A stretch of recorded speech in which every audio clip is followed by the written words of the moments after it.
Assalamualaikum warahmatullahi wabarakatuh. Perkenalkan, nama saya Thea Ilviani Sanurul dari kelas PPT 2022 dengan NIM 113.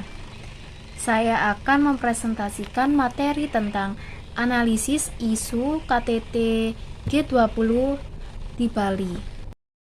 Isu pertama yang akan dibahas yaitu arsitektur kesehatan global.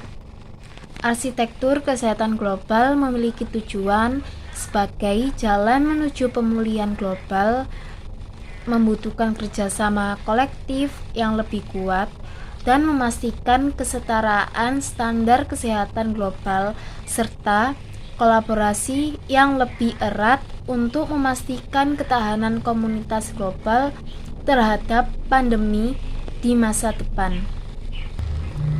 Penguatan arsitektur kesehatan global didorong melalui 3 prioritas.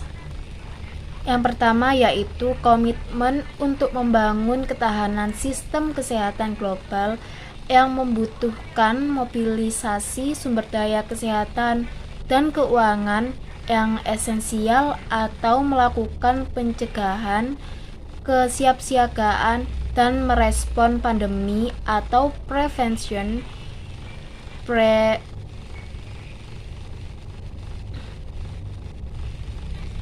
Preparedness and Response atau PPR. Selain peningkatan sistem pengawasan kesehatan global.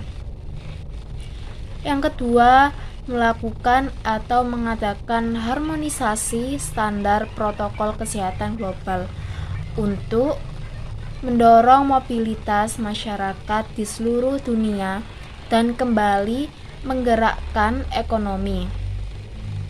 Yang terakhir yaitu penguatan arsitektur yang akan didorong dengan memperluas pusat manufaktur global yang akan mencakup vaksin, terapi, diagnostik ke negara-negara berkembang, serta berbagai pengetahuan mengenai PPR dalam krisis kesehatan.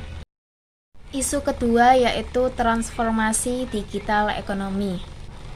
Transformasi ekonomi digital membahas 3 isu utama, yakni konektivitas dan pemulihan pasca pandemi COVID-19, kemampuan digital dan literasi digital, serta arus data lintas batas negara sesuai tema presidensi G20 Indonesia yang berbunyi Recover Together, Recover Stronger.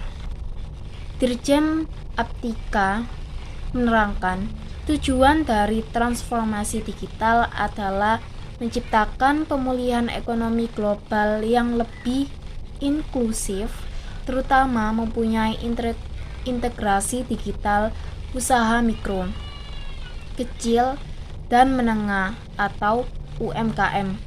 Selain itu, memperluas inklusi keuangan, mempercepat literasi dan keterampilan digital, serta reformasi tata kelola. Isu ketiga yaitu transisi energi berkelanjutan.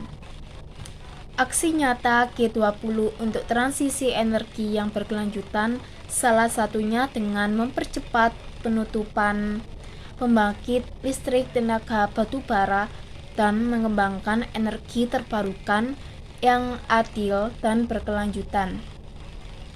Kesepakatan yang dihasilkan yaitu pertama, dalam paragraf 11 menegaskan tujuan bersama untuk mempercepat transisi energi secara inklusif dengan membuka keran investasi berkelanjutan kendati sedang berada dalam kondisi kritis energi global.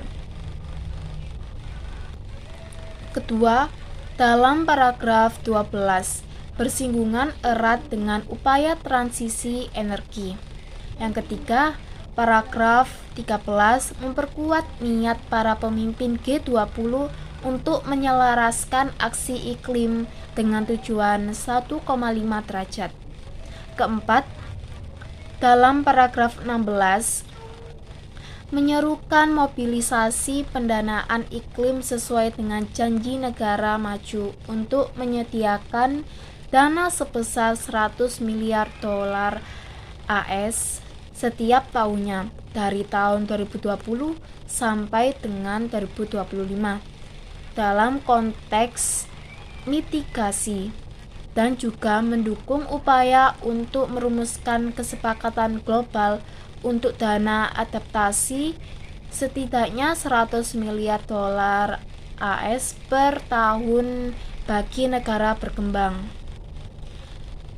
Yang terakhir, pada paragraf 17 dan 18 menegaskan perlunya berbagai instrumen pendanaan iklim dan mengakui penggunaan instrumen carbon pricing dan mekanisme non-pricing lainnya, termasuk insentif dan memantapkan pembentukan pemantauan sustainable finance di dunia untuk mendukung pencapaian nol emisi bersih. Isu terakhir yaitu perang Rusia-Ukraina. Dalam dokumen deklarasi KTT G20 disebutkan bahwa perang tersebut menghambat pertumbuhan ekonomi, meningkatkan ekonomi, mengganggu rantai pasok, serta meningkatkan kerawanan energi dan pangan. Diskusi mengenai hal ini berlangsung sangat alot, dan akhirnya para pemimpin G20 menyepakati isi deklarasi yaitu condemnation atau sikap mengancam perang di Ukraina karena telah melanggar batas wilayah, melanggar integritas wilayah. Sekian dari saya, kurang lebihnya mohon maaf. Wassalamualaikum warahmatullahi wabarakatuh.